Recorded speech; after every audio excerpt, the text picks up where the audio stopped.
আজ আমাদের সঙ্গে অতিথি হিসেবে আছেন কানাডা থেকে বিশ্ববিদ্যালয়ের শিক্ষক ও গবেষক জনাব হেলাল হোসেন ঢালী। জনাব হেলাল হোসেন ঢালী, আপনাকে আমাদের অনুষ্ঠানে স্বাগত জানাচ্ছি। ধন্যবাদ মাসুদ কুমার ভাই। জি, আমরা আপনি নিশ্চয়ই নতুন করে ভূমিকার কিছু নাই, কারণ আপনারা তো সবসময় সোশ্যাল মিডিয়ায় সক্রিয় থাকেন, দেখেন। আমাদের এখানে কোনো একটা ঘটনা ঘটার সঙ্গে সঙ্গে আমিও যখন দেখি, আপনিও তখন দেখেন। আমারও যেরকম প্রতিক্রিয়া হয়, আপনারও সেরকম প্রতিক্রিয়া হয়। তবে যেহেতু ব্যক্তি দুজন, কাজে হয়তো একটু পার্থক্য হয়। সেটা নিয়ে আলোচনা করার জন্য কিন্তু আমাদের এই আয়োজন, যে আপনি ওখানে বসে কি ভাবছেন। আপনি জানবেন যে আমরা নির্বাচনের পথে অগ্রসর হচ্ছি। নির্বাচন কমিশন বেশ ঘটা করেই আমাদের নির্বাচনের তফসিল ঘোষণা করেছেন। ফেব্রুয়ারির 12 তারিখে নির্বাচন হবে। আমরা আগে থেকেই বলছিলাম যে নির্বাচনের সবচেয়ে বড় চ্যালেঞ্জ হবে আইন শৃঙ্খলা পরিস্থিতিকে নিয়ন্ত্রণে রাখা, প্রত্যাশিত পর্যায়ে রাখা। এবং আমরা লক্ষ্য করলাম, যেদিন তফসিলটা ঘোষিত হলো, তার ঠিক পরের দিন একজন খুবই আলোচিত ব্যক্তিত্ব, আপনি জানেন, ইনকিলাব মঞ্চের মুখপাত্র ওসমান হাদির উপর একটা আক্রমণ হলো। এবং সেই আক্রমণের রেজাল্ট আমরা এখনো জানি না এই কারণে যে উনি এমন ভাবে হয়েছেন, আহত হয়েছে। ওনার জীবন আসলে জীবন মৃত্যুর সন্ধিক্ষণে আছে বলা যায়। ওনাকে নিবিড় পরিচর্যার মধ্যে রাখা হয়েছে। আলটিমেটলি উনি ফিরে আসবেন কিনা, আসলেও আগের মতো করে আসতে পারবেন কিনা, এসব নিয়ে নানা ধরনের কিন্তু কথাবার্তা হচ্ছে। কিন্তু সবচেয়ে বড় যে বিষয়টা, সেটা হলো গিয়ে যে এই ওসমান হারুন যিনি আছেন, হাদি, উনি কিন্তু ওনার বক্তব্য আপনি নিশ্চয়ই শুনেছেন, আমিও শুনেছি। আমার সঙ্গে ওনার বহুবার টকশোতে আমরা একসঙ্গে বসেছি। উনি একটু ওনার বক্তব্যে একটু অ্যারোগেন্সি আছে, একটু যখন বলার সময় অনেক সময় ভাষাও একটু কতটা হয়তো মানে আপনার পরিশীলিত হয় না। কিন্তু ওনার আবেগের মাধ্যমে কিন্তু এক ধরনের, আমি মনে করি, ওনার একটা বিশ্বাসটা কাজ করেছে। উনি ওনার বিশ্বাস দিয়ে কথাগুলি বলেছেন। তো আমার প্রশ্নটা হলো যে, যে সময় তার উপর অ্যাটাকটা হলো, যদি ওনার বক্তব্যের কারণে ওনার উপর অ্যাটাক হয়ে থাকে, তো সেটা তো আরো আগেই হতে পারে। ঠিক এই সময়টাই কেন, যখন নির্বাচনের তফসিল ঘোষণা করল, ঠিক তখনই বা কেন? এই প্রশ্নটা আমার মনে কিন্তু মানে আপনার যাচ্ছে, উত্তর খুঁজছি, পাচ্ছি না। এটা নিয়ে আপনার আসলে ধারণাটা কি জানতে চাই। একটু বড় হয়ে গেল প্রশ্নটা।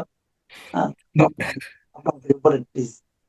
না, এক হচ্ছে যে আহ, ধরেন এরকম রাজনৈতিক হত্যা প্রচেষ্টা বা হত্যা চেষ্টা আগেও হয়েছে, বা আমরা এটাও দেখেছি যে আম, এরকম বক্তব্য বা ভিন্ন বক্তব্য দীর্ঘদিন ধরেই আসছে। আপনার যে প্রশ্নটা যে কেন এখনই হলো, এবং যেটা নির্বাচনের তফসিল ঘোষণার পরদিনই, এবং নির্বাচনের তফসিল ঘোষণার পরদিনই এই ঘটনা ঘটার কারণে যেই প্রশ্নটা সামনে আসছে, যে তাহলে এটা কি নির্বাচন কে প্রভাবিত করার জন্যই, বা নির্বাচন বানচালের জন্যই, এরকম একটা প্রশ্ন আসছে। আরও কিছু প্রশ্ন আসছে যে নাকি নির্বাচনে যারা অংশ নিচ্ছে তাদের কোনো গোষ্ঠীর সুবিধা পাওয়ার জন্য। অর্থাৎ দুটো প্রশ্নই, একটা হচ্ছে যে নির্বাচন বাতিল করার কোনো প্রয়াস এর মধ্য দিয়ে দেখা যাচ্ছে কিনা, নাকি যে নির্বাচন হতে যাচ্ছে সেই নির্বাচনে যার যার অবস্থান আরো শক্ত করার জন্য হচ্ছে কিনা। তো দুটো বিষয়কে মাথায় রেখেই যদি আমরা আলোচনাটা প্রসারিত করি, প্রথমে যদি আমি ধরে নিই যে যেহেতু তফসিল ঘোষণা হয়েছে এবং নির্বাচন হবেই, ঠেকানো যাবে না, সেই জায়গায় আমি প্রথম ফোকাস করতে চাই যে তাহলে এই নির্বাচনে যারা অংশ নিচ্ছে তাদের বেনিফিটটাকে মাথায় নিয়ে আসছে অনেকে। কিন্তু সেই জায়গায় যদি আমরা দেখি যে বেনিফিট আসলে কারা, এবং সেখানে আমরা শুরুর দিকে বিএনপি এবং জামায়াত একে অপরকে দোষারোপের একটা চেষ্টা আমরা দেখছি।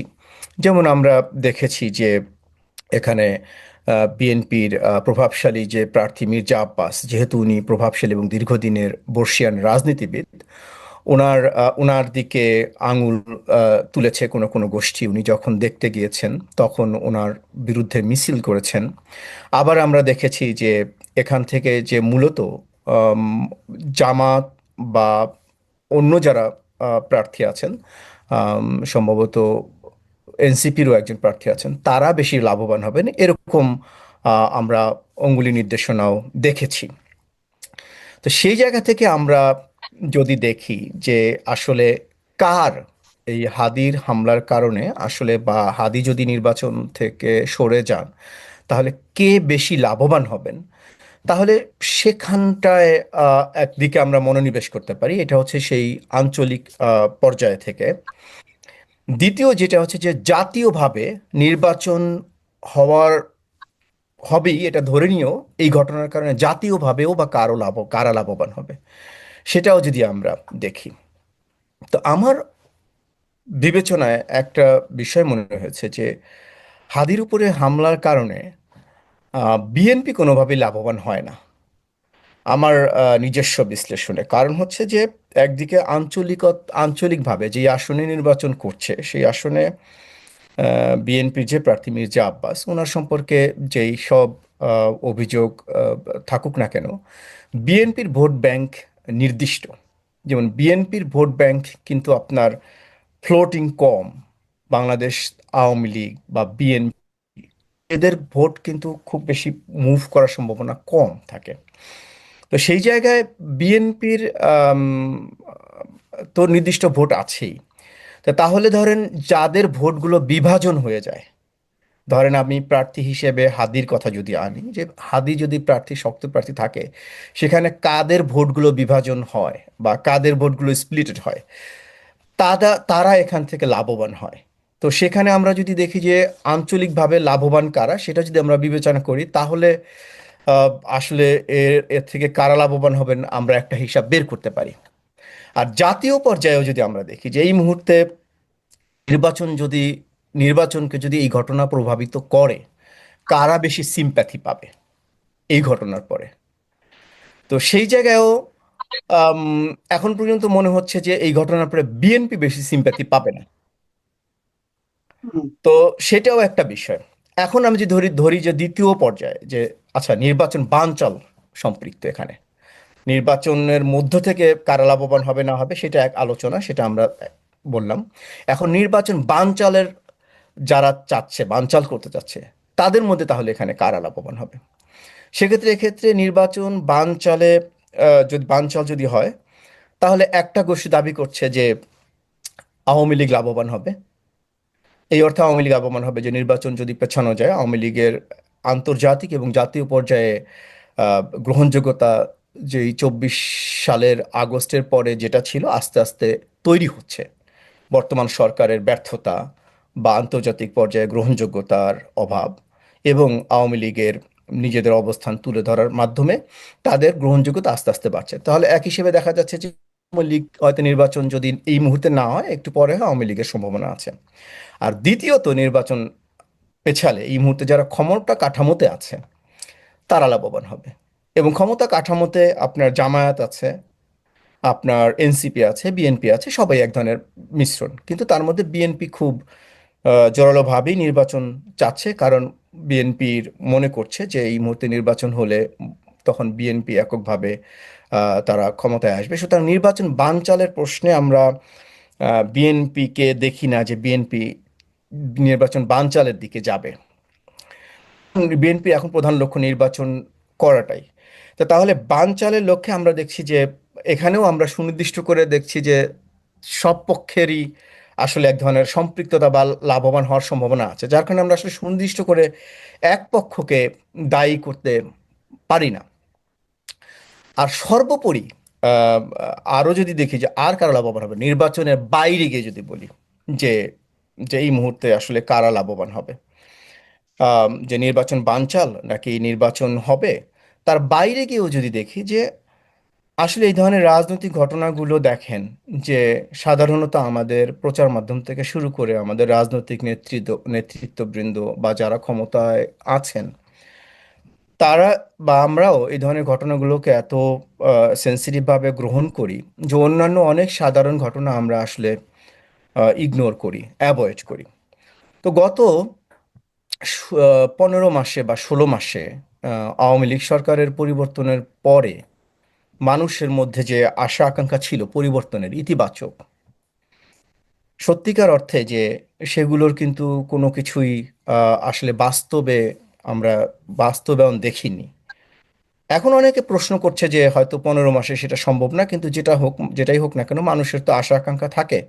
সে আশা আকাঙ্ক্ষার বাস্তবায়ন আমরা দেখিনি, তো সেক্ষেত্রে এরকম একটা ঘটনা হয়তো সেই ব্যর্থতাকে অনেক সময় আড়াল করতেও সহায়তা করে। আর অনেকে আরেকটা বিষয় বলছেন যে নির্বাচন যতটা সুষ্ঠু পরিবেশে হবে আশা করা হচ্ছিল, বা অনেকটা আনন্দমুখর পরিবেশে হবে, এই ঘটনা তার জন্য একটা আঘাত বা একটা নির্দেশনা যে বা একটা নির্দেশ করছে যে সেরকম হবে না। বরং কিন্তু আমার কাছে কখনোই মনে হয় নাই শুরু থেকে যে নির্বাচন হলেও সেটা যে সুষ্ঠু এবং শান্তিপূর্ণভাবে হবে। কেননা কেন যে মনে কোনো হয়? কিছু তো কারণ যে কোনো কিছু তো হঠাৎ করে তৈরি হয় না। যেমন আইন শৃঙ্খলা পরিস্থিতির অবনতি এমন না যে নির্বাচনের তফসিল ঘোষণার পরেই অবনতি হয়েছে। আমরা শুরু থেকেই দেখেছি যে আমরা যেই রাজনৈতিক সংস্কৃতির কথা আমি একটু পরে আসছি, কিন্তু তার আগে আমি যদি বলি যে আইন শৃঙ্খলা পরিস্থিতির যে অবনতি দেখেছি, আপনি তো সেদিন আম, কে যেন বলছিল যে আম, যে বিষয়টা তো আপনি আলাদিনের চারাগের মতো একদিনে পরিবর্তন করতে পারবেন না। কারণ নির্বাচনের তফসিল ঘোষণা হলো আর সবাই শান্তিপূর্ণভাবে ফেরত গেল যার যার ঘরে, অপরাধীরা, তা তো না যে ঠিক আছে নির্বাচন হচ্ছে। কারণ এতদিনের যে ধারাবাহিক আইন শৃঙ্খলা পরিস্থিতির অবনতি, সেই ধারাবাহিকতা তো থাকবেই, সাথে নির্বাচনের যে এক ধরনের স্ট্রেস এবং চাপ, সেগুলো যুক্ত হয়ে এটা আরো বাড়বে। 2008-এর যে সরকার আমরা দেখি যে তখন যে নির্বাচনটা হয়েছিল, তখন কিন্তু আপনার একটা রাজনৈতিক আম, সংঘাত ছাড়া তৎকালীন সরকারের বিরুদ্ধে আইন শৃঙ্খলা পরিস্থিতির তেমন অবনতি আমরা দেখি নাই। তখন কিন্তু ওই সরকার ক্ষমতা নেয়ার পরে একটা দেশ তাৎক্ষণিকভাবে চুপ হয়ে গেছিল, এবং সবাই একটা পরবর্তী ট্রানজিশনের অপেক্ষা করছিল। মাঝখানে একটা রাজনৈতিক সংঘাত তৈরি হলো, যার কারণে আবার তৎকালীন তত্ত্বাবধায়ক সরকার নির্বাচনের প্রতিশ্রুতি দিল, এবং তখন আবার মানুষ নির্বাচনমুখী হয়ে গেল এবং একটা সুষ্ঠু পরিবেশে ফেরত গেল। কিন্তু এই সরকার দায়িত্ব নেওয়ার পরে কিন্তু আমরা প্রবণতা তেমন দেখি না। এই সরকার দায়িত্ব নেওয়ার পর থেকেই বরং আমরা দেখি যে আইন শৃঙ্খলা পরিস্থিতির উন্নতি তো হয়নি, বরং এমন কিছু রাজনৈতিক সংস্কৃতির আমরা আম, বিকাশ দেখলাম, এবং এমন একটা রাজনৈতিক সংস্কৃতিকে আমরা লালন করতে দেখলাম এবং প্রলুব্ধ করতে দেখলাম, যেটা হচ্ছে যে মব সংস্কৃতি, বা আমরা যখন যার ইচ্ছা এক ধরনের একটা কিছু করে আমরা করলাম। তো তখন আমরা নিরাপত্তার দিকে মনোযোগ না দিয়ে এবং আমরা আইন শৃঙ্খলা পরিস্থিতির উন্নতির দিকে মনোযোগ না দিয়ে আমরা মব কালচারকে বৈধতা দেওয়ার চেষ্টা করলাম। আমরা কেন হলো আপনি বলেন, আমি একটু থামাচ্ছি আপনাকে এখানে। যে এটি এই যে আপনি বললেন যে মব কালচার দিয়ে আমরা মনোযোগ দেওয়া শুরু করলাম, আমরা মানে তো সরকার বলবো, আপনি সরকারকে ইঙ্গিত করছেন। কিন্তু আমার মনে হয় সরকার এই ধরনের রিস্কি পথে কেন গেল? আপনার কি মনে হয়, সরকারের কি আ- অন্য কোনো আকাঙ্ক্ষা ছিল? আমি বলবো যে সরকার আকাঙ্ক্ষা বলতে সরকার তখন যেই পরিবর্তিত পরিস্থিতির উপর ভর করে ক্ষমতায় গেল, সরকারের আসলে ওই সিচুয়েশনটার নিয়ন্ত্রণই কখনো নিতে পারেনি। তো যার কারণে তারা তখন এই মাঠে নেওয়ার যারা চেষ্টা ছিল, করেছে। আমার মনে হয় না যে সরকারের এই ক্ষমতাও ছিল। আম, আচ্ছা। এই ক্ষমতাও ছিল, আমি বলবো এই কারণে ক্ষমতা ছিল না, কারণ সরকার তো কোনো নির্দিষ্ট আদর্শ নিয়ে ক্ষমতায় বসে নাই। হুম, এবং তাদের আহ, কার মানে কর্মকাণ্ডে কখনো এটাও মনে হয় না যে তারা আসলে দেশের প্রতি কোনো কমিটমেন্ট তাদের ছিল। হুম, ব্যাপারটা এরকম হয়েছে যে তাদেরকে আহ, একটা সিচুয়েশন পরবর্তীতে তারা এসছে, এবং যাদের কারণে তারা ক্ষমতায় এসছে তাদের তুষ্ট রাখাই তাদের দায়িত্ব ছিল, এবং তাদেরকে তুষ্ট রেখে তারা যতদিন এখানে থাকতে পারে সেটাই তাদের এক ধরনের মনোযোগের কেন্দ্রবিন্দু ছিল। তা না হলে দায়িত্বশীল পর্যায় থেকে অনেক কথা বলা যায় না, যেটা আমরা দেখেছি যে বিভিন্ন সময় সরকারের বিভিন্ন মুখপাত্র বলেছেন, যেমন মব কালচারকে বৈধতা দেয়া, এমনকি আচ্ছা, এই যে দায়িত্ব আপনি মবের কথা বললেন, মবের কথা বললেন রাজনীতির ক্ষেত্রে, সরকারের আচরণের ক্ষেত্রে, এবং সরকারের যে আপনার কমিটমেন্ট না থাকার যে ব্যাপারটা আপনি বললেন, দেশের প্রতি, জাতির প্রতি, আহ, এর কি কোনো প্রতিক্রিয়া আমরা অন্য অন্য সেক্টরে দেখছি না? যেমন ধরেন আপনি যে মবের কথাটা বললেন, আমরা গত সপ্তাহেই দেখলাম যে ঢাকা বিশ্ববিদ্যালয়ে একজন শিক্ষকের সঙ্গে যে আচরণটা করা হলো, একজন ডাকসুর একজন নির্বাচিত একজন সদস্য, এবং তিনি শিক্ষকের জামা টেনে টেনে ধরলেন, তাকে গাড়িতে উঠতে দেবেন না, টানাটানি করলেন। এই আপনি নিজেও তো ঢাকা ইউনিভার্সিটির শিক্ষক, ছিলেন অনেকদিন, অনেক বছর ছিলেন। তো আপনার কাছে কি মনে হয় এই ধরনের আচরণটা, এটা কি অটোমেটিক্যালি হলো, নাকি শিক্ষকের আচরণের কারণে এটা হলো, নাকি স্টুডেন্টদের মধ্যে এক ধরনের আপনার কি বলবো আপনাকে, এটাকে মানে যা ইচ্ছা তা করার এক ধরনের মানে বৈধতা পেয়েছে বলে তারা মনে করছে, তাই এটা হচ্ছে? এবং এখান থেকে আসলে শিক্ষাঙ্গনের ভবিষ্যৎটাকে আপনি কেমন দেখছেন? আচ্ছা, আমি প্রথমত ধরেন শিক্ষক এবং ছাত্র এই দুটো বিষয় আমি বাদ দিই। আমি ধরে নিই যে যাদের সাথে ঘটনাটা ঘটেছে তারা ঢাকা বিশ্ববিদ্যালয়ের একজন বা কয়েকজন, আম, তারা কোনো কর্মকর্তা। আমি ধরলাম যে তারা শিক্ষক নয়, তারা ঢাকা বিশ্ববিদ্যালয়ের এমপ্লয়। তো এমপ্লয় হিসেবে তারা যেখানে বসেছিল, তারা একটা তাদের লাউঞ্জে, শিক্ষক লাউঞ্জে বসেছিল, এবং আমি ধরে নিই যে তারা কোনো একটা নির্দিষ্ট রাজনৈতিক দলের আদর্শের সাথে সম্পৃক্ত। কিন্তু কোনোভাবেই তাদের সাথে যে আচরণ হয়েছে সেটা গ্রহণযোগ্য না, এবং সেটা আসলে সহিষ্ণু রাজনীতির পরিচায়ক নয়। আমি শিক্ষক ছাত্রের সম্পর্কের কথা বাদ দিই, আমি দুটো মানুষ বা দুটো গোষ্ঠীর কথা বলি। ধরলাম ছাত্র এবং শিক্ষক, তাদেরকে জাস্ট সমান অংশীদার বলি, একটা বিশ্ববিদ্যালয়ের সদস্য বলি, যে দুইজনই বা দুই গোষ্ঠী বিশ্ববিদ্যালয়ের সদস্য, শিক্ষক গোষ্ঠী, ছাত্র গোষ্ঠী। আমি শিক্ষকের মোরাল জায়গায় আমি বাদ দিই, শিক্ষকের আসন অনেক উপরে সেই জায়গায় আমি বাদ দিই। আমি ধরি যে তারা মানুষ, সাধারণ মানুষ। কিন্তু তাদের সাথে যে আচরণ হয়েছে এটা অত্যন্ত অগ্রহণযোগ্য এবং অসহিষ্ণু আচরণের প্রকাশ ঘটেছে। কারণ যদি তারা কোনো অন্যায় করে থাকেন, তাদের বিরুদ্ধে প্রাতিষ্ঠানিক যে ব্যবস্থা নেয়ার ব্যবস্থা আছে, তাদের বিরুদ্ধে আইনগত ব্যবস্থা নেয়ার ব্যবস্থা আছে, তারা দেশেই অবস্থান করছেন এবং তারা এখন পর্যন্ত তাদের বিশ্ববিদ্যালয়ের পরিচয়েই অবস্থান করছেন। এবং তাদের মধ্যে একজন একটা বিভাগের চেয়ারপারসন, এবং এখন পর্যন্ত তাকে চেয়ারপারসনের দায়িত্ব থেকে সরানো হয়নি। এবং একজন এখনো বিভাগের অধ্যাপক, তিনি কিন্তু এখনো বিভাগের অধ্যাপক থেকে অব্যাহতি পাননি। এবং ধরলাম যে তারা অব্যাহতি পেয়েছেন, ধরলাম তারা দায়িত্বে নেয়, কিন্তু তারা তো এদেশের নাগরিক। নাগরিক হিসেবে তারা তো এরকম, যে কোনো নাগরিক এরকম আচরণের আম, আসলে আচরণ তারা ডিজার্ভ করেন না। আম, এবং যেই ছাত্র বা যারা করেছে এটা, তারা ব্যাপক অসহিষ্ণুতার পরিচয় দিয়েছে। এখন আমরা যেটা হয় যে ধরেন এখানে ঢাকা বিশ্ববিদ্যালয়ের শিক্ষকদের সাথে ঘটেছে বলে আমরা একটু মনোযোগ দিয়েছি বা দিচ্ছি, কিন্তু বিষয়টা আসলে শুধু শিক্ষক বা একজন কারোর সাথে ঘটলো, বা ধরেন এই যে হাদির উপর গুলির হামলা হলো, আমরা সমস্ত মিডিয়া বা আমরা সরব, বা ঢাকা বিশ্ববিদ্যালয়ের শিক্ষকদের সাথে এমন ঘটনা ঘটেছে, অসহিষ্ণু আচরণ ঘটছে, আমরা সরব। কিন্তু এরকম ঘটনা কিন্তু প্রতিনিয়ত ঘটছে। এর কারণ হচ্ছে যে আমরা আমাদের দেশ এবং সংস্কৃতি থেকে বর্ণপ্রথা বাদ দিয়েছি, কিন্তু আমাদের মধ্য থেকে যে ব্রাহ্মণ্যত্ব, যে সেটা কিন্তু আমাদের যায় নাই। যার কারণে আমরা দেখি যে বড় শ্রেণীর কারো উপর কোনো কিছু হলে, এরকম সম্প্রদায়ের কারো উপর কিছু হলে আমরা সচেতন হয়ে উঠি, সরব হয়ে উঠি। কিন্তু যদি বিষয়টা আমরা সেদিকে সরব না, আমরা যদি দেখতাম যে আসলে প্রত্যেক মানুষের একে অপরের প্রতি যে সম্মান, শ্রদ্ধা এবং এক ধরনের সহিষ্ণু মনোভাব, সেই জায়গাটা আমরা হারিয়ে ফেলেছি। এক ধরনের মেরুকরণ, যেটা বাংলা ইংরেজিতে বলে পোলারাইজেশন, আমাদের সমাজে এবং সংস্কৃতির ইদানিং এই পোলারাইজেশন এতটা মাত্রায় ঘটেছে যে আমরা মাঝামাঝি কোনো পর্যায়ে গ্রহণ করতে এখন আর প্রস্তুত না, আমরা গ্রহণ করতে পারি না। এবং আমরা একে অপরের মতামতকে আমরা গ্রহণ করতে পারি না, আমরা মেনে নিতে পারি না। যার কারণে আমরা এরকম ধ্বংসাত্মক প্রকাশ দেখছি, এক ধরনের আম, এরকম মব, যেটা মবের মাধ্যমে আমরা শিক্ষকের উপর আমরা হেনস্থা দেখছি, আমরা রাজনৈতিক একজন প্রার্থীর উপর হামলা দেখছি। আমরা জানি যে হাদি অনেক, আপনি যেটা বললেন যে তার শব্দচয়ন অনেক অসহিষ্ণু ছিল, অনেক অ্যাগ্রেসিভ ছিল।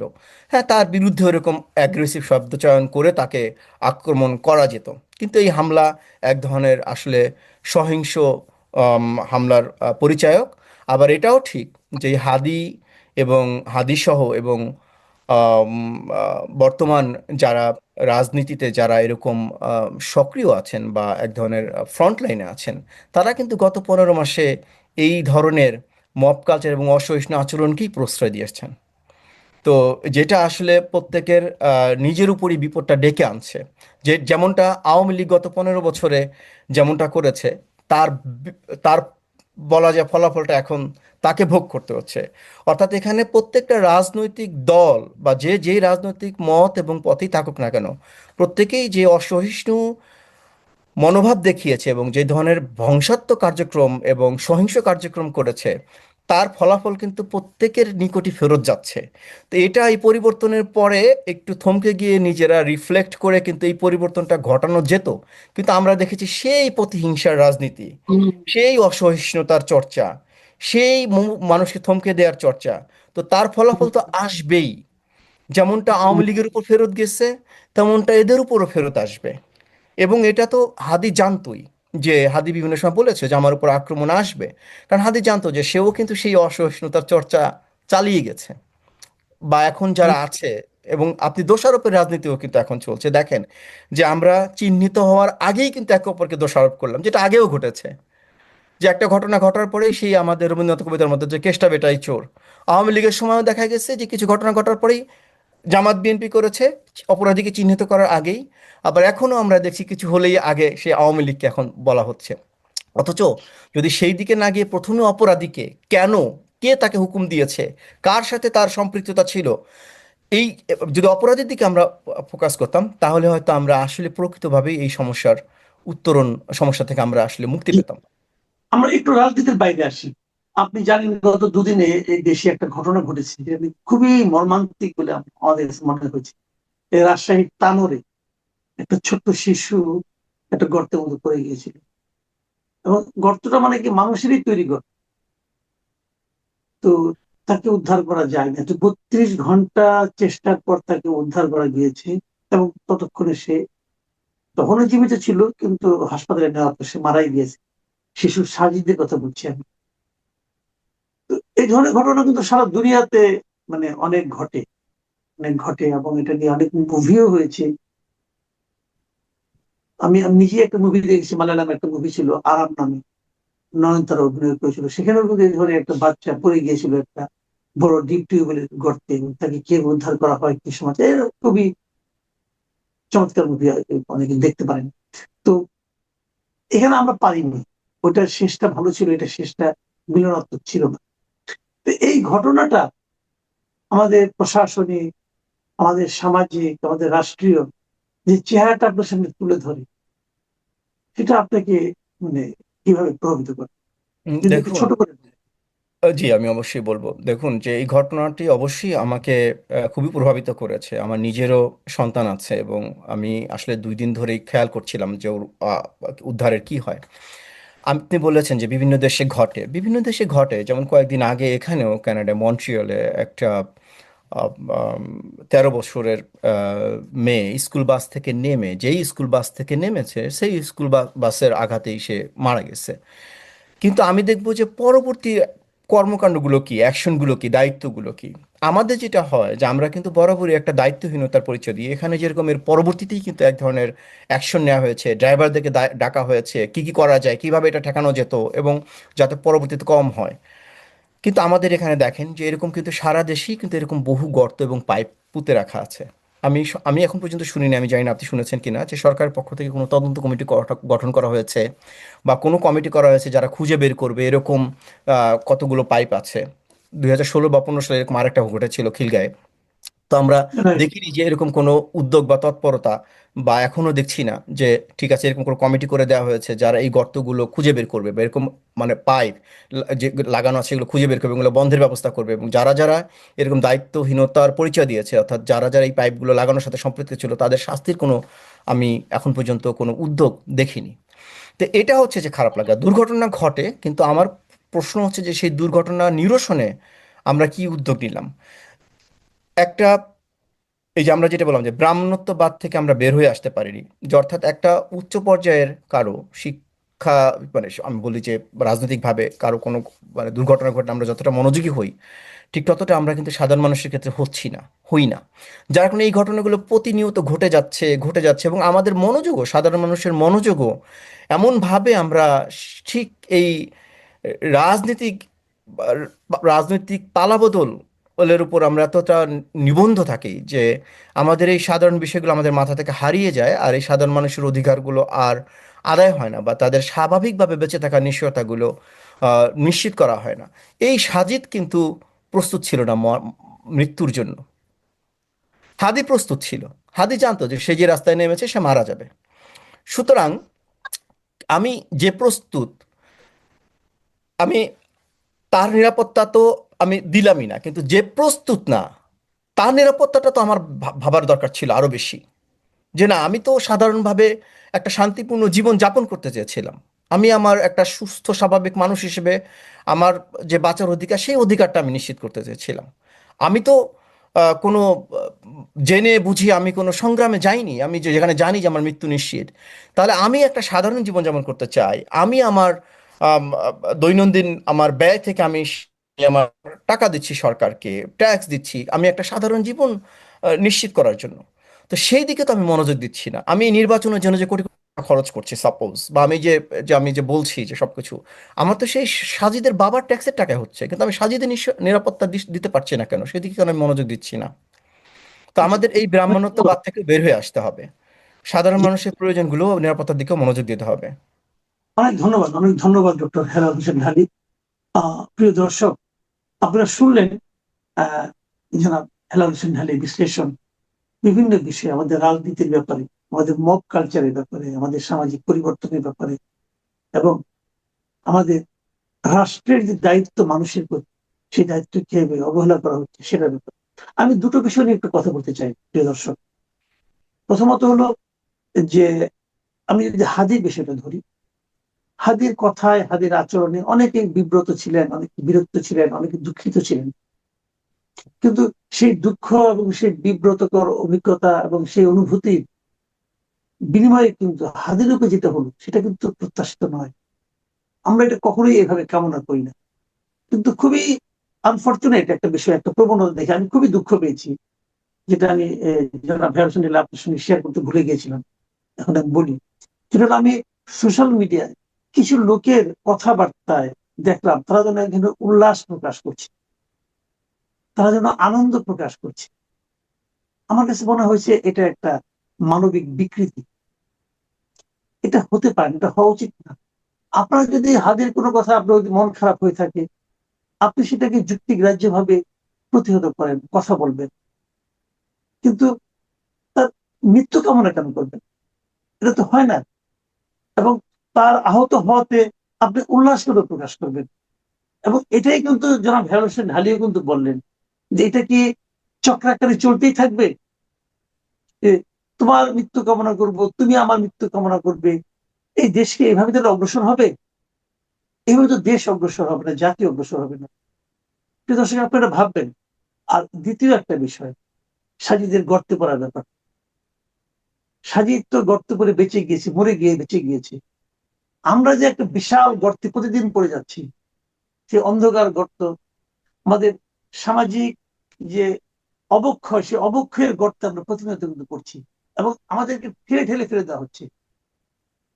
আমাদের এই সরকার, যাদেরকে আমরা দায়িত্ব দিয়েছে রাষ্ট্র পরিচালনা, তাদের বিভিন্ন আচার আচরণ আমাদের কিন্তু সেই ব্ল্যাক হোলের মধ্যে ক্রমাগত ঠেলে দিচ্ছে।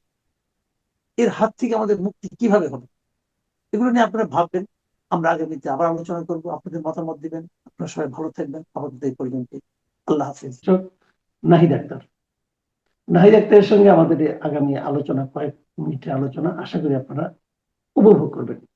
নাহিদ আক্তার, আপনাকে আমাদের অনুষ্ঠানে স্বাগত জানাচ্ছি। আপনাকে ধন্যবাদ। বিজয়ের মাসের শুভেচ্ছা আপনার সকল দর্শককে এবং আপনাকে। আহ আমি কতগুলি বিষয় নিয়ে আলোচনা করি। আমি নিজে দেখেছি যে আপনি আপনার ফেসবুকে নানা বিষয় নিয়ে নানা রকম মন্তব্য করেন, পোস্ট দেন। সেরকমই একটা বিষয় নিয়ে আমি আসলে প্রথমে কথাটা শুরু করতে চাই। আমরা দেখেছি কদিন আগে বেগম রোকেয়ার জন্মদিন ছিল, এবং সেই দিন উপলক্ষে নানা ধরনের বেগম রোকেয়াকে আমাদের দেশে মানে নারী জাগরণের একজন মানে আপনার প্রধান ব্যক্তি হিসেবে চিন্তা করা হয়, এবং ওনাকে নিয়ে কোনো বিতর্ক নেই, আমি একদিন তাই জানতাম। হঠাৎ করে ওনাকেও নিয়ে একজন বিতর্কের একটা মানে আপনার জন্ম দিলেন রাজশাহী বিশ্ববিদ্যালয়ের একজন শিক্ষক। তো উনি ওখানে মন্তব্য করলেন যে আহ, বেগম রোকেয়ার নামের সঙ্গে উনি একটা দুটো বিশেষণ জুড়ে দিয়েছেন, একটা হলো মুরতাদ ও কাফির। তো এখন ধর্মীয় ভাবে একজন যে কাউকে আপনি মুরতাদ অথবা কাফির বলতে পারেন কিনা, ইসলাম সেটাকে অনুমোদন করে কিনা, সেটা এক প্রশ্ন। কিন্তু একজন নারী হিসাবে বেগম রোকেয়াকে যখন এইভাবে মানে সম্বোধন করা হয়, তখন আপনার কাছে আপনার আসলে প্রতিক্রিয়াটা কি দাঁড়ায়? ধন্যবাদ। আহ, বেগম রোকেয়া নারী জাগরণের পথিকৃৎ বা অগ্রদূত হিসেবে আমরা তাকে মনে করি, এবং আমরা যারা নারী স্বাধীনতায় বিশ্বাসী এবং ইকুয়ালিটি ডাইভার্সিটিতে বিশ্বাসী, সমতায় বিশ্বাসী, আমরা সবাই তাকে ভীষণ সম্মানের চোখে দেখি, এবং ছোটবেলা থেকে তাকে কিন্তু আমরা একটা ভীষণ সম্মানের জায়গায় রেখেছি, এবং সমাজও আম, তাকে সম্মানের জায়গায় রেখেছে। কিন্তু খুব দুঃখজনকভাবে এই প্রজন্মের কাছে তাকে কাফের এবং মুরতাদ হিসেবে তুলে ধরেছে, এবং সেটা তুলে ধরে হচ্ছে একজন শিক্ষক, এবং উনি একা নন। আম, আপনি দেখবেন যে বিভিন্ন ওয়াজকারীরা বা আম, বিভিন্ন ইসলামিক বক্তা হঠাৎ করে ওনাকে কাফির বা নারীদের ধ্বংসকারী বা নারীর আর কি যেই নারীর স্বভাব নষ্টকারী, এই ধরনের খুব বিশ্রী বিশ্রী বিশেষণে ওনাকে বিশেষায়িত করা হচ্ছে। এখন হঠাৎ করে এই ধরনের একটা চিন্তা কিভাবে জন্ম হলো? আমার যেটা মনে হয় যে এই চিন্তাটা হঠাৎ করে জন্ম হয়নি। এটা অনেক দিন ধরে এই চিন্তাটা আসলে ধীরে ধীরে ধীরে ধীরে আমাদের নতুন প্রজন্মের মাঝে তারা ছড়িয়ে দিয়েছে। এখন আপনি দেখতে পেয়েছেন যে কিছুদিন আগে জামাতের যে নেতা উনি বলেছিলেন যে জামাতের আমির যে নারী উম 5 ঘন্টা কাজ করবে। তো নারীকে নিয়ে ওনাদের অনেক চিন্তা, নারীর চলা চলতি, নারী কি করবে না করবে সেটা নিয়ে আহ, তাদের অনেক অনেক বক্তব্য, অনেক বলার কিছু আছে। নারীর চলাচলতি কতটুকু তারা কন্ট্রোল করবে, নারী কতটুকু কাজ করবে না করবে, সবকিছু নিয়ে যেহেতু তাদের অনেক মাথা ব্যথা, সেহেতু যে নারী আহ, বা যে নারীদের কারণে তাদের মনে হয় যে আজকে নারীর অগ্রগতি হয়েছে, নারী কাজ করতে চাচ্ছে, নারী বাইরে যেতে চাচ্ছে, নারী হচ্ছে তার স্বাধীনতা মত প্রকাশের সুযোগ পেয়েছে, সেই মানে কারা কারা নারীদেরকে এই কাজে প্ররোচিত করেছে, তাদের মানে প্ররোচিত কোট আনকোট, এটা কোনো ভালো ওয়ার্ড না। তো তাদের কাছে মনে হয়েছে যে বেগম রোকেয়া হচ্ছে এমনই একজন ব্যক্তি যে তার প্ররোচনায় পড়ে আজকালকার নারীরা নষ্ট হয়ে গেছে, এবং তিনি নারীদেরকে লেখাপড়া, বাইরে যাওয়া, তার স্বাধিকার আন্দোলন, তার মত প্রকাশের স্বাধীনতা, উম, কাজ করা, এই সবে প্ররোচিত করেছেন। সুতরাং তাকে ঘৃণার ছলে দেখা, আপনি দেখবেন 24-এ আপনি দেখেছেন তার মুরাল, তার ছবি, এগুলির উপরে পা জুতো দিয়ে পেটানো হয়েছে, এবং তাকে খুব বিশ্রীভাবে ইভেন ইভেন ঢাকা ইউনিভার্সিটির যে ছাত্রীরা তারাও তাকে ভীষণভাবে অপমানজনিত কথাবার্তা বলেছে। ছাত্রদের কথা না হয় বাদই দিলাম, আমার একটা পেজ আছে ফেমিনিস্ট মুভমেন্ট, সেখানে আমি আম, বেগম রোকেয়া দিবসে শুভেচ্ছা জানিয়েছি, এবং তার আগের দিনও শুভেচ্ছা জানিয়েছি, তার কিছু কোটেশন আমি তুলে ধরেছি। তো সেখানে এসে শুধু তাকেই যে গালাগাল করা হচ্ছে তা নয়, এখানে আমাদের সবাইকে, আমাকে গালাগাল করা হচ্ছে নোংরা ভাষায়।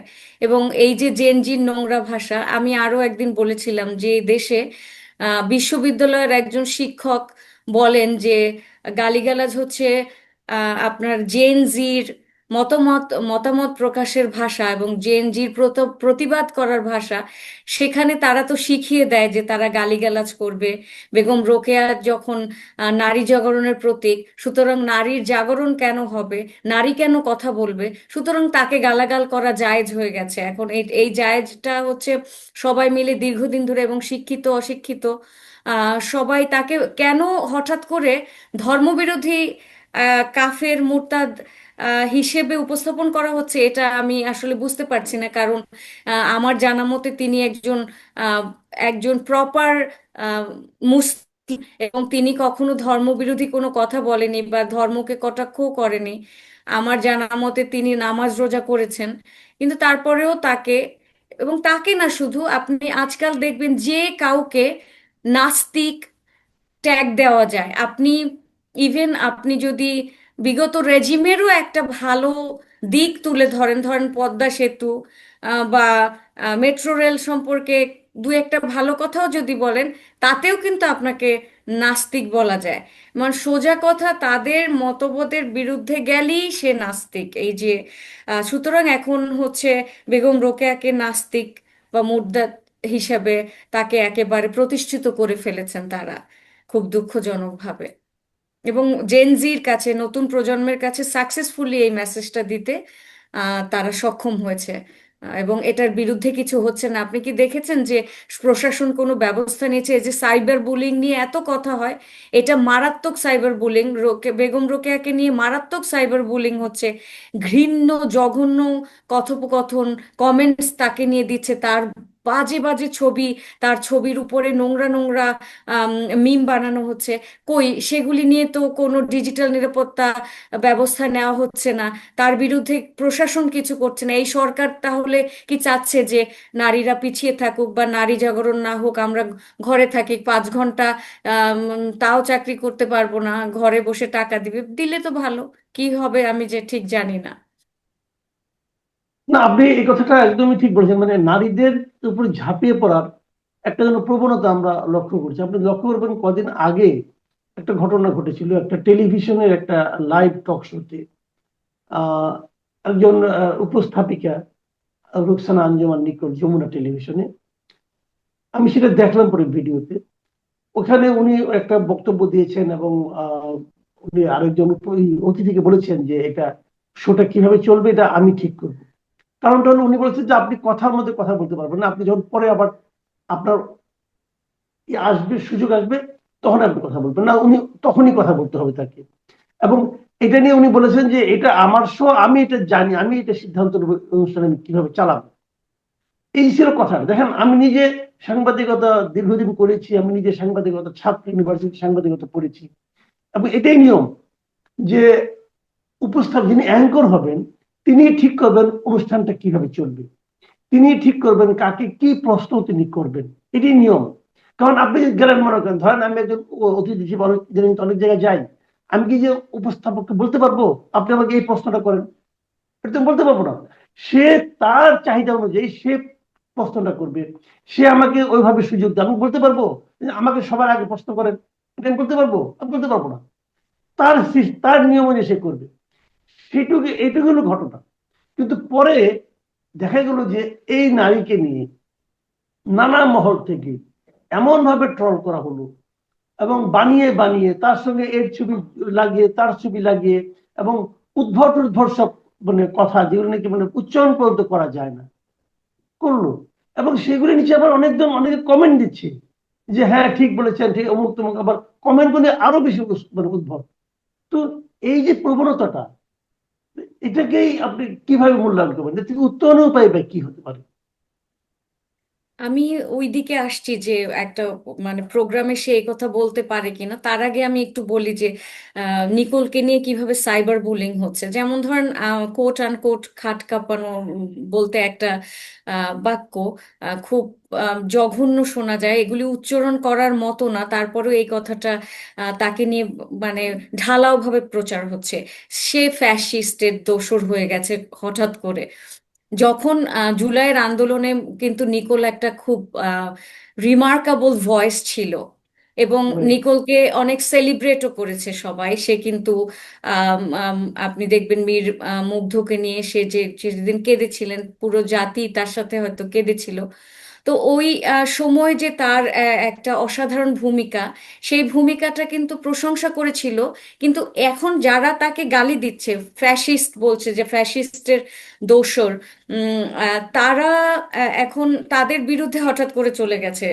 মানে নিকোলের যেই এই যে এখনকার যেই প্রোটেস্টটা, এখন দেখেন, আম, নারী যখন কোনো প্রতিবাদ করে, নারীর যখন ভয়েস রেজ করে, সেটা যদি কারো পক্ষে যায়, ম্যাস পপুলেশনের আমজনতা, যারা কিনা যারা কিনা আপনার, আমি যাদেরকে বলবো, আম, আমি বলেই ফেলি, হ্যাঁ, জামাতের পক্ষে যদি যায়, তাহলে কিন্তু তাকে নিয়ে খুব বেশি ট্রল করা হয় না, মোটামুটি মানে নিয়ন্ত্রণের মধ্যেই থাকে।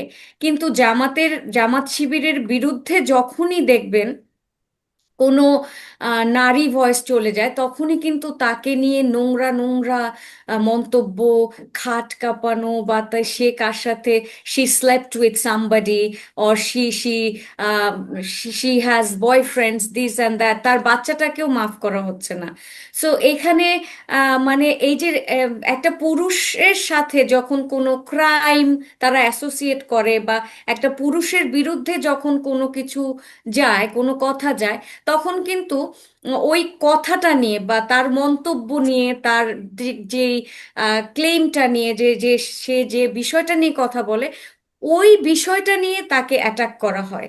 কিন্তু তার ক্যারেক্টার অ্যাসাসিনেশন হয় না, যে সে তার কার সাথে শুয়েছে, সে কি কি করে এই পর্যায়ে এসছে, তার চরিত্রের সকল দিক তারা এখানে নিয়ে আসে, যেটা যেটা সম্পর্কে তাদের বেসিকলি কোনো ধরনের কোনো ধারণা নাই, এবং গণহারে সবাই ঝাঁপিয়ে পড়ে। এটা হচ্ছে নারীর বিরুদ্ধে একটা বাংলাদেশের আপনার পূর্বতন প্রজন্ম বলেন, এখনকার প্রজন্ম বলেন, একদম ইয়াংরা বলেন, কেউ এই ব্যাপারে পিছিয়ে নাই। সবাই হচ্ছে নারীর ক্যারেক্টার অ্যাসাসিনেশনের, নারীকে ছোট করা, খাটো করা, তাতে সে বেগম রোকেয়া হোক, তাতে নিকোল হোক, তাতে আমি শিক্ষক হই, আহ, কেউ কিন্তু এখানে মাফ মাফ পাচ্ছে না। আমি নিকোলকে নিয়ে একটা পোস্ট দিয়েছি, আমাকেও সম পরিমাণে গালিগালাজ করা হয়েছে, এবং এটা অনেক রিচও হয়েছে, কারণ যেহেতু নিকোলের পক্ষে বলেছি। হুট করে যদি একজন দেখে ফেলে আপনার বট বাহিনীর, তাহলে বট বাহিনী ওইটা শেয়ার করতেই থাকবে, আর আপনাকে অকথ্য ভাষায় গালিগালাজ করবে, যেটা একেবারেই মানে আম, একটা জাতিকে কতটুকু সভ্য হিসাবে ইন্টারন্যাশনালি প্রেজেন্ট করে, সেটা নিয়ে মানে আসলে খুব দুঃখ প্রকাশ করা ছাড়া আর কিছু থাকে না। আমি আরেকটা কথা বলছি, যেটা কিনা মানে আপনি এই প্রোগ্রামটা হোস্ট করছেন। এখন আপনার একটা নির্দিষ্ট নিয়ম আছে, এই যে অন্য মঞ্চে শোটা কতক্ষণ আপনি করবেন, কিভাবে কথা বলবেন, বা কি কি প্রশ্ন করবেন, কি কি বিষয়ে প্রশ্ন করবেন, এটা তো সাধারণত হোস্ট হিসেবে আপনিই নির্ধারণ করেন। এখন আপনি যদি আমাকে থামিয়ে দেন, তাহলে কিন্তু কথা বলার রাইট আমি রাখি না, কারণ এটা আপনার প্ল্যাটফর্ম। আমি একজন শিক্ষক, আমি যখন ক্লাসরুমে থাকি, আমি নির্ধারণ করি যে কোন কোন শিক্ষার্থী কাকে প্রশ্ন করব, কে উত্তর দিবে, কে কে টার্ন নিবে। একজনের পর আমরা বলেই দেই কিন্তু যে আমি যখন কথা বলবো তখন তোমরা শুনবে, তোমরা যখন বলবে আমি তখন শুনবো। এবং একবারে সবাই মিলে কথা বলবে না, একজনের পর একজন টার্ন নিয়ে কথা বলবে, যাতে তোমরা হ্যান্ড রেইজ করবে, যাতে আমি আহ, কথাটা তোমাদের প্রশ্নের উত্তর দিতে পারি এবং তোমাদের থেকে উত্তরটা নিতে পারি। এটা কি হয়, এটাকে বলে সিভিল ডিসকোর্স। আপনার লজিক্যাল রিজনিং থাকবে, আমরা যখন কথা বলবো তখন আমরা রিজনটাকে দেখব, লজিকটাকে দেখব, রাদার দেন পার্সোনাল অ্যাটাক করব। এখন নিকোলকে হুট করে স্বৈরাচারী, আপনি তো স্বৈরাচারী মনোভাব বা স্বৈরাচারী কায়দায় আপনি কথা বলছেন, না এটা কোনো স্বৈরাচারী কায়দা না।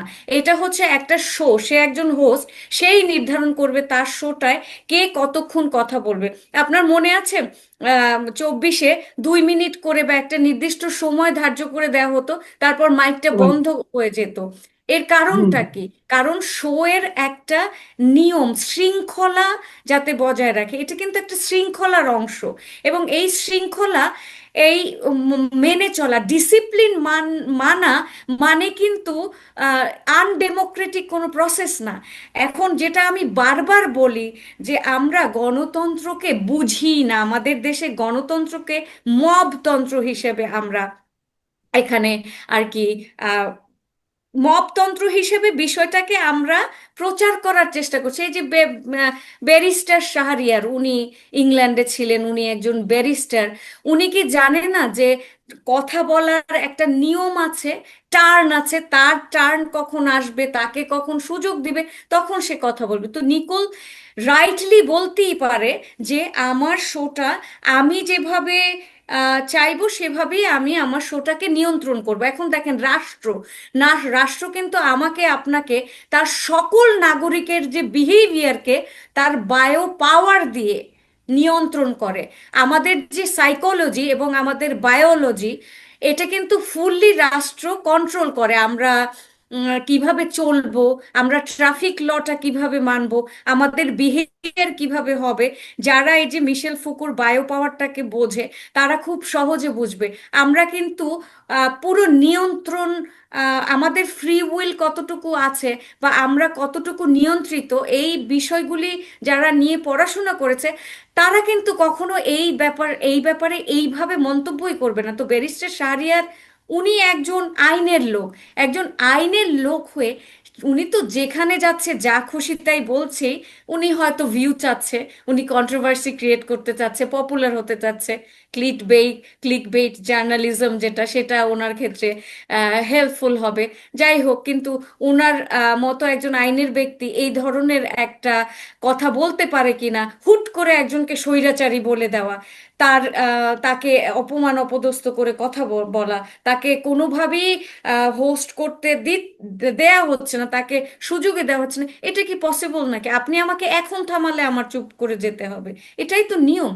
নিয়মের বাইরে তো আমরা যেতে পারি না। গণতন্ত্র মানে তো এই না যা খুশি তাই করা, যা খুশি তাই বলা। মানে আমার বাক স্বাধীনতা থাকবে, তার মানে এই না যে যাকে খুশি আমি তাকে গালিগালাজ করব। আমি যা খুশি তাই বলবো। তো যা খুশি তাই করা গণতন্ত্রও নয়, আর যা খুশি তাই বলা বাক স্বাধীনতাও নয়। মানুষের নিয়ন্ত্রণ থাকতে হবে। নিয়ন্ত্রণ, যেই জায়গায় আমরা যাই, আমরা যদি একটা অফিসে জবও করি, সেই অফিস যেভাবে চায় আমরা কিন্তু সেভাবেই নিয়ন্ত্রিত হই। এইভাবেই দুনিয়াটা চলে।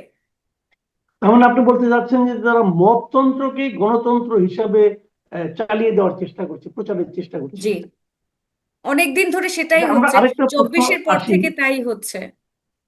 তো আপনি নিজে তো একজন শিক্ষক, আমরা লক্ষ্য করেছেন যে গতকালকে ঢাকা বিশ্ববিদ্যালয়ে একজন শিক্ষকের আহ বিষয়ে একটা ঘটনা ঘটেছে। একজন ছাত্র ওনাকে ধাওয়া করেছে, ওনাকে ধরিয়ে দিতে চেয়েছে। উনি নাকি নীল দলের শিক্ষক, আওয়ামী ফ্যাসিস্টদের শিক্ষক, এবং ওই সময় উনি কি কি মন্তব্য করেছেন, সেই মন্তব্যের প্রেক্ষিতে তার ইউনিভার্সিটিতে ঢোকা নিষেধ। উনি যে করেছেন, উনি একজন ডাকসুরও প্রতিনিধি, একজন স্টুডেন্ট, ডাকসু হোক আর যাই হোক, উনি একজন স্টুডেন্ট। একজন স্টুডেন্টের কি এই দায়িত্ব যে একজন শিক্ষককে ঢাকা বিশ্ববিদ্যালয়ে ঢুকতে না দিতে পারা, না দেওয়ার, এই দায়িত্বটা ওনাকে কে দিল? অথবা আপনি একজন শিক্ষক হিসেবে আপনি কিভাবে এটাকে মূল্যায়ন করবেন? ওনার বিরুদ্ধে প্রথম অভিযোগটা ছিল হচ্ছে উনি একজন আওয়ামীপন্থী শিক্ষক। সেটা বলা হয়েছে যে যেহেতু উনি আওয়ামীপন্থী এটা তারা দাবি করছে, সুতরাং ওনাকে ক্যাম্পাস থেকে বহিষ্কার করা হবে। সেই জন্য ওনাকে মানে হেনস্থার শিকার করেছে। উনি মূলত সমাজবিজ্ঞান বিভাগের একজন অধ্যাপক। এখন দেখেন, একজন অধ্যাপক, সে শিক্ষা দান করেছে, and ওনাকে ডাইরেক্ট যদি নাও পড়ায়, যে ডাকসুর যে নেতা, ওনাকে যদি ডাইরেক্ট সে নাও পড়িয়ে থাকে, তারপরও তো একটা বিশ্ববিদ্যালয়ের শিক্ষক। আপনি দীর্ঘদিন ধরে হয়তো খেয়াল করেছেন, আমি খেয়াল করেছি বাংলাদেশে 24-এর পর থেকে যে হঠাৎ করে শিক্ষকদের হেনস্থা করা, শিক্ষকদের গলায় জুতার মালা পরিয়ে দেওয়া, শিক্ষকদেরকে মানে মব তৈরি করে, সন্ত্রাস তৈরি করে, তাদেরকে ক্যাম্পাস থেকে, স্কুল থেকে, বিভিন্ন প্রধান শিক্ষককে হচ্ছে জোর করে ঘাড় ধাক্কা দিয়ে তাড়িয়ে দেওয়া। তো এই মানে আপনি দেখেছেন, হয়তো ওনার ভিডিও কিছু আমি দেখেছি, আমি ওটা নিয়ে ছোট্ট করে একটু লিখেও ছিলাম যে ওনাকে যেভাবে ধাওয়া করছে, এইভাবে ধাওয়া করার কোনো অধিকার কি সে রাখে কিনা? ডাকসুর নেতাদের আসলে কি কি ডিউটি, সেটাও একটু জানা দরকার। তাদের কি ডিউটি এটা যে তারা মব তৈরি করে তাদের শিক্ষকদেরকে, যেহেতু তারা অপর পক্ষ, তারা মনে করে যে তারা ফ্যাসিস্টের দোসর, সেটা যেহেতু মনে করছে, সেহেতু তারা নিজেরাও ফ্যাসিজমই কায়েম কায়েম করছে। যখন একজন ব্যক্তি একজন শিক্ষককে ফ্যাসিস্ট বলে তাকে ধাওয়া করে, একজন শিক্ষককে, একটা সিনিয়র পার্সনকে, একজন প্রফেসরকে, তখন সেও কিন্তু ফ্যাসিস্ট পরিচয়ও দিচ্ছে। তার পরিচয়টা কি হয়? সেও তো ফ্যাসিজমের একটা অংশ হয়ে দাঁড়ায়। কারণ হচ্ছে সে তো আইন হাতে তুলে নিতে পারে না। আমি বরাবর বলি যে আমি ক্যাম্পাসে দলীয় রাজনীতি কখনো মানে সাপোর্ট করি না। সাপোর্ট না করার পেছনে কারণ হচ্ছে এইগুলি। একটা মানে জামাত শিবিরের যে ছাত্র সংগঠন, তারা যখন ডাকসুর নেতা হয়, তখন যা অন্য দল যখন অন্য দলের তো শিক্ষা, এখানে তো দলীয় রাজনীতি হয় ক্যাম্পাসের মধ্যে। এখন যখন সে আওয়ামী লীগ দেখবে, বিএনপি দেখবে বা বামপন্থী দেখবে, একে অন্যের সাথে ওখানে একটা শত্রুভাবাপন্ন পরিবেশ তৈরি হয়, রাদার দেন শিক্ষার একটা রাইট পরিবেশ তৈরি না করে। এখন আমি মনে করি যে এখানে যে শিক্ষার্থীদের সংসদ, সেই শিক্ষার্থীদের সংসদের একমাত্র দায়িত্ব হবে তাদের যে বিশ্ববিদ্যালয়ের যে সমস্ত লেখাপড়া বিষয়ক বা অ্যাডমিনিস্ট্রেশন বিষয়ক, তাদের নিজস্ব স্বার্থ সংশ্লিষ্ট বিষয় বা স্টুডেন্টদের স্বার্থ সংশ্লিষ্ট বিষয় নিয়ে তারা মাথা ঘামাবে। তাদের তো দায়িত্ব এটা হয় নাই যে কোন শিক্ষককে পদত্যাগ করতে হবে, কোন শিক্ষককে তারা আহ, ধাওয়া করবে। সে তো একদম ফিজিক্যাল অ্যাসল্ট করেছে। আপনি যদি দেখেন একটা তার যে সোয়েটারটা দিয়ে সে তাকে এরকম পেঁচিয়ে ধরেছে, সে যেই আচরণ করেছে, শিক্ষক হিসেবে আমি মনে করি না, আমার আইডিওলজি যদি ডিফারেন্ট থাকে, আমিও তো একটা ক্লাসরুমে যাই পড়াই, আমার তো আইডিওলজি আছে, জীবনে তো প্রত্যেকেরই একটা আইডিওলজি আছে। আপনার নির্দিষ্ট কোনো ধ্যান ধারণায় আপনি বিশ্বাসী হন, প্রত্যেকটা ব্যক্তিরই নিজস্ব কোনো ধ্যান ধারণা আছে। তার মানে আরেকজন ভিন্ন ধারার রাজনীতি যদি করে, তার চিন্তা ভাবনা, তার কমিউনিটি, তার ধর্ম, তার সেক্সুয়াল ওরিয়েন্টেশন, তার আইডেন্টিটি সবকিছু যদি ডিফারেন্টও হয়, সে তো চাইলেই অন্য মতের মানুষকে এভাবে ধাওয়া করতে পারে না।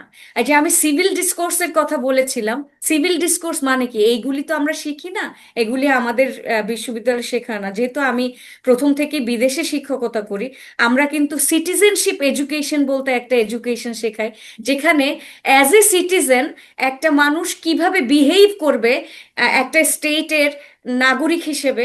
সিভিল ডিসকোর্স মানে ভিন্ন মত থাকা সত্ত্বেও আপনি কিভাবে লজিক্যালি তার সাথে ডিবেট করবেন, রাদার দেন তাকে এইভাবে অ্যাটাক না করে, ফিজিক্যালি ভার্বালি কোনো অ্যাটাক না করে, একদম সৌহার্দ্যপূর্ণভাবে বিষয়ভিত্তিক লজিক দিয়ে কিভাবে তারা একটা কনক্লুশনে আসবে, তারা ডায়ালগ তৈরি করতে পারে। দেখেন এই ওরা যদি ডিসস্যাটিসফাইডও থাকে এই শিক্ষক সমিতি বা শিক্ষকদের প্রতি, তাহলে তারা তো সেটা নিয়ে একটা ডায়ালগ বসাতে পারে। সেখানে তারা একটা মিটিং বসিয়ে সুন্দর করে, যেহেতু তারা ডাকসুর নেতা, তারা সবাই মিলে শিক্ষকদের সাথে একটা মিটিং আয়োজন করে সুন্দর করে সেটা মিলে কথা বলতে পারে। এভাবে ধাওয়া, জি। এটা কি সম্ভব একটা সভ্য দেশে? একটা, না, এটা কেমন সম্ভব কিনা আপনি গণতন্ত্র? আপনি কেন সন্দেহ করছেন? এটা তো সম্ভব হলো, আমরা তো দেখলাম। কেউ কিছু বললো না, বরং হাততালি করলো। যে ছাত্রটা নিজে ফেসবুকে বললো আমি এটা করেছি, আপনি ওখানে দেখবেন কেউ তাকে কিন্তু কোনো প্রতিরোধ করেনি, বরং তারা খুশি আপনারা ভালো কাজ করছেন। আমাদের দেশটা এইভাবে। ইনকিলাব মঞ্চের মুখপাত্র হাদিকে যে গুলি করা হয়েছে, সেখানে যে মোটরসাইকেলটা ব্যবহৃত হয়েছিল তার মালিককে গ্রেফতার করা হয়েছে। সে অবশ্য এক কথা বলেছে যে সে নাকি মোটরসাইকেলটা আরেক জায়গায় দিয়ে দিয়েছিল, সে নিজে চালায় না, শোরুমে দিয়েছিল। নিশ্চয়ই শোরুমের সঙ্গে যোগাযোগ হবে। আবার বিদেশ থেকে এক সাংবাদিক জুলকারনাইন শাহের তিনি বলেছেন যে যে দুজন ওখানে ছিল তারা নাকি দেশ ছেড়ে পালিয়ে গিয়েছে। আবার পুলিশ বলছে তাদের পাসপোর্ট ব্লক করা হয়েছে, তারা বিদেশে যেতে পারবে না, এবং তারা অলরেডি চলে গিয়েছে এমন কোনো ইনফরমেশন তাদের কাছে নেই। এগুলো অনেক আলোচনার বিষয়, এগুলো লম্বা আলোচনা হয়তো আমরা করতে পারতাম, কিন্তু তার কোনোটাই না করে আমি অন্য একটা প্রসঙ্গ নিয়ে আজ কথা বলবো। সেই প্রসঙ্গটা হলো আনিস আলমগীর, আমাদের সহকর্মী। আনিস আলমগীর সাংবাদিক, এবং একদম এলেবেলে কোনো সাংবাদিক না। বাংলাদেশের সাংবাদিকতার ইতিহাসে আনিস আলমগীরের বড় বড় একটা ভূমিকা আছে। প্রথম যখন ইরাক যুদ্ধ হয় তখন সে আনিস আলমগীর নিজে সেখানে উপস্থিত ছিল বাগদাদে, এবং ওখানে বসে তখন তিনি আজকের কাগজে চাকরি করতেন, সেই যুদ্ধ কভার করেছেন, এবং সেই সঙ্গে বিভিন্ন টেলিভিশন ওখান থেকে উনি কিন্তু বক্তব্য দিয়েছেন। তাকে ওয়ার জার্নালিস্ট বলা হয়। বাংলাদেশে এরকম দ্বিতীয় ব্যক্তি নেই। আনিস আলমগীর বিভিন্ন সময় টক শোতে কথা বলেন, তার মতো করে কথা বলেন। আমার অনুষ্ঠানেও, আমার যে অন্য মঞ্চ নামে যে আমার একটা চ্যানেল আছে যেখানে আমি ইন্টারভিউ বিভিন্ন জনের প্রচার করি, সেখানেও আনিস আলমগীর মোটামুটি প্রতি সপ্তাহে একদিন করে আসেন। আমরা নানা বিষয়ে কথা বলি। সেই আনিস আলমগীরকে আজকে ডিবি তার বাসা থেকে নিয়ে গিয়েছে ডিবি অফিসে। বিষয়টা আমি জানলাম কিভাবে? আনিস আলমগীর নিজেই আমাকে ফোন করেছিলেন। তার বাসায় যখন ডিবি ছিল, আজকে রাতে আনিস আলমগীরের সঙ্গে আমার ইন্টারভিউয়ের কথা ছিল আমাদের ওই অন্য মঞ্চের জন্য। রাতের এরকম একটা প্ল্যান ছিল, আমাদের শিডিউল ছিল। আনিস আলমগীর আমাকে ফোন করে বললেন যে মাসুদ ভাই, আজকে রাতে আপনার সঙ্গে আমার প্রোগ্রাম করা বোধহয় হবে না। খেয়াল করুন, কথাগুলো আপনারা খেয়াল করুন। উনি কিন্তু ওনার বাসায় ডিবি এসেছে, পুলিশ এসেছে, এটা না। উনি বলছেন যে আজকে বোধহয় আপনার সঙ্গে আমার প্রোগ্রাম করাটা বোধহয় হবে না, যে আপনি অন্য একজন গেস্ট ম্যানেজ করেন। তার বাসায় ডিবি এসেছে, তার বাসায় ধানমন্ডি থানা থেকে পুলিশ গিয়েছে, ওনাকে ধরে নিয়ে যাচ্ছে। উনি কিন্তু আমার কাছে হেল্প চাচ্ছেন না। উনি বলছেন যে আমার সঙ্গে ওনার যে আলোচনাটা আজকে হওয়ার কথা ছিল, সেটা যদি না আমাকে না জানিয়ে উনি চলে যায়, ওনাকে নিয়ে যায়, তাহলে আমার যে প্রবলেম হতে পারে আমার প্রোগ্রামের ব্যাপারে, উনি ওই ব্যাপারে আমাকে জানাতে ফোন করেছেন। This is called professionalism. এটা হলো পেশাদারিত্ব। তো আমি বললাম যে ডিবি অফিসে কেন? ওকে আমাকে বললো যে আমার সঙ্গে নেই, কিছু জিজ্ঞাসাবাদ করবে, এই জন্য এসেছে। কেবল ডিবির লোকটার সঙ্গে ধানমন্ডি থানা থেকে পুলিশ এসেছে। তো আমি আর কি বলবো, আমি জানলাম। এখন আমার কথাটা হলো অন্য জায়গায়। এটা আনিস আলমগীর বলে কথা নয়, এটা যে কেউ হতে পারত। আমি হতে পারতাম, আপনি হতে পারতেন। এবং বাংলাদেশে এরকম ডিবির লোক এসে বাসা থেকে কাউকে তুলে নেওয়ার ঘটনা আমরা কিন্তু কম শুনিনি, হাজার হাজার শুনেছি। এই আমলে না, আগের আমলে হতো। আগের আমলে আমরা কি দেখতাম? আপনি চিন্তা করার চেষ্টা করেন, ভাবেন। খুব বেশি দিন কিন্তু আগের না, আপনি ভুলে যাবেন না নিশ্চয়ই। আগে কি হতো? কিছু লোক গুম হয়ে যেত, এবং যত লোক গুম হতো তার শতকরা 80% গুম হতো এভাবে যে সাদা পোশাকে বাসায় এসে কেউ কলিং বেল টিপে সে বলল যে আমরা ডিবি থেকে এসেছি, অথবা আমরা র্যাব থেকে এসেছি, অথবা আমরা কোনো জায়গা থেকে এসেছি, আর সরকারের পক্ষ থেকে এসেছি, আপনাকে আমাদের সঙ্গে যেতে হবে, আমরা আপনাদের কিছু জিজ্ঞাসাবাদ করব। এটা কি জিজ্ঞাসাবাদের কোনো পদ্ধতি হতে পারে? আপনি আমাকে কোন বিষয়ে জিজ্ঞাসাবাদ করবেন? জিজ্ঞাসাবাদ করার জন্য আমাকে যে আপনি নিয়ে যাবেন, আমার কি অন্য কোনো কাজ আজকে থাকতে পারে না? অন্য কোনো প্রোগ্রাম থাকতে পারে না? আপনি মানুষের স্বাভাবিক জীবনযাপনের অধিকার থেকে আপনি তাকে বঞ্চিত করতে পারেন? আপনি হয়তো কিছু মামলার ব্যাপারে জিজ্ঞাসাবাদ করেন, তো আপনি এখানে জিজ্ঞাসা করেন। আপনি আমার বাসায় এসেছেন অনাহূত অতিথি হিসেবে, অসুবিধা নাই, আপনি আমাকে জিজ্ঞাসা করেন কি জানতে চান, আমি আপনাকে জবাব দিচ্ছি।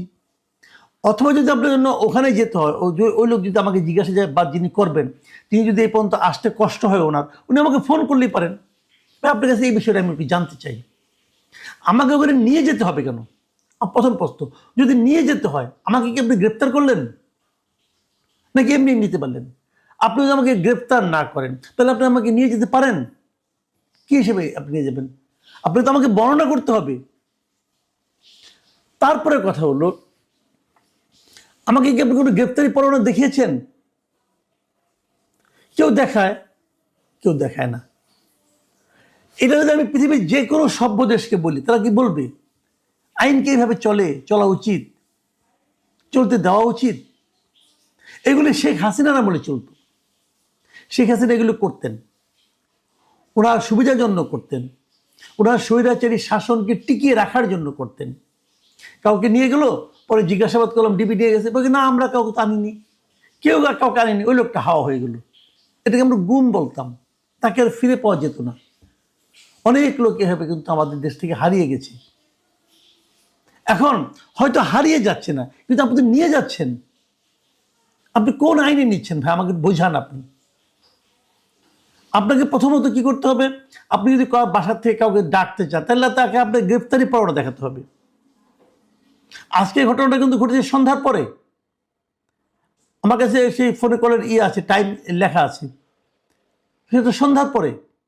পারেন আপনি, আমি আইন প্রক্রিয়া সংস্থাকে বলছি, আমি আইজিপিকে, পুলিশকে বলছি, আমি স্বরাষ্ট্র মন্ত্রণালয়ের বিষয় উপদেষ্টা জাহাঙ্গীর আলম চৌধুরীকে বলছি, উনি লেফটেন্যান্ট জেনারেল, আর্মির একটা সর্বোচ্চ পদে ছিলেন উনি, ওনাকে জিজ্ঞেস করছি আপনি পারেন? এই জাহাঙ্গীর আলম চৌধুরী কিছুদিন আগে কিন্তু বলেছিলেন যে আপনাকে কাছে যদি কোনো পোশাক ছাড়া যায়, আপনার ওখানে যদি কেউ এরকম গ্রেপ্তারি পাওনা না নেয়, আপনি ঢুকতে দেবেন না, উনি বলেছিলেন। ওনার এই কথা, ওনার এই নির্দেশনা কি মানছে আইন প্রয়োগকারী সংস্থাগুলো?